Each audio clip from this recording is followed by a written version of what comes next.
Дата 30 октября выбрана не случайно. Именно в этот день политзаключенные Мордовии объявили голодовку против бесчеловечного обращения с узниками в лагерях. По оценкам экспертов, репрессиям в нашей стране подверглись миллионы человек. Многих из них обвиняли необоснованно, а наказанию, в том числе и расстрелам, порой подвергались целые семьи.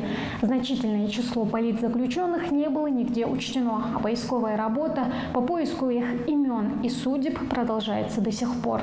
Так называемой чистке подверглись все слои населения – партийные и советские работники, творческая и научная интеллигенция. В повседневную жизнь советских людей вошло понятие «враг народа». По самым скромным оценкам экспертов, через ГУЛАГ прошли 20 миллионов человек. Каждый 10-й оттуда не вернулся. Одним из главных символов ГУЛАГа в 20-е годы считался Соловецкий лагерь, построенный в 1923 году. Чтобы не строить казармы для заключенных, к территории лагеря присоединился древний монастырь. Очень быстро количество заключенных в этом лагере достигло 12 тысяч человек.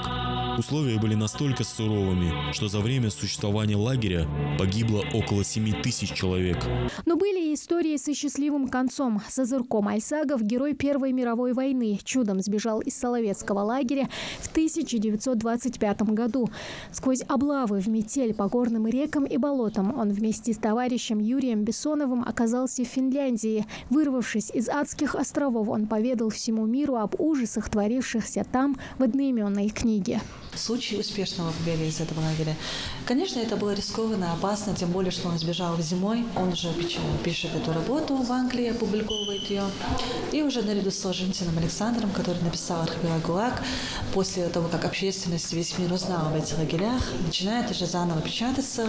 И сейчас эта его работа переведена на многие языки. Она есть в открытом доступе у нас тоже. Но пик красного террора пришелся на 37-е и 38-е годы, когда по официальным данным, по политическим обвинениям было арестовано более 1,5 миллиона человек. Еще столько же осуждены внесудебными органами, около 700 тысяч расстреляны. Годы сталинских репрессий наложили трагический отпечаток на судьбы миллионов советских граждан. Целые народы подвергались тотальной депортации, геноциду, которому нет оправдания. Поволжские немцы, татары, калмыки, балкарцы, чеченцы и ингуши были принудительно выселены, а многие лишены национальных автономий. Как известно, более 10 народов были подвергнуты этой депортации, как говорится, сталинской репрессии,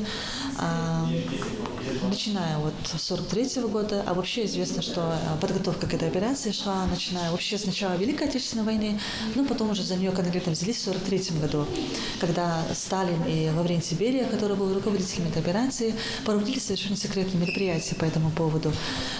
И вот в 1943 году, когда были выселены калмыки осенью, все эти опасения, все эти слухи насчет депортации именно у ингушей, они подтверждаются, когда они выселяются уже в 1944 году, 23 февраля. Реабилитация жертв политических репрессий началась в 1953 году после смерти Иосифа Сталина и развенчания культа личности. Однако законы о реабилитации репрессированных народов и жертв репрессий были приняты только в 1991 году. Тамара Хшагульгова, Магомед Тарсигов, Новости 24.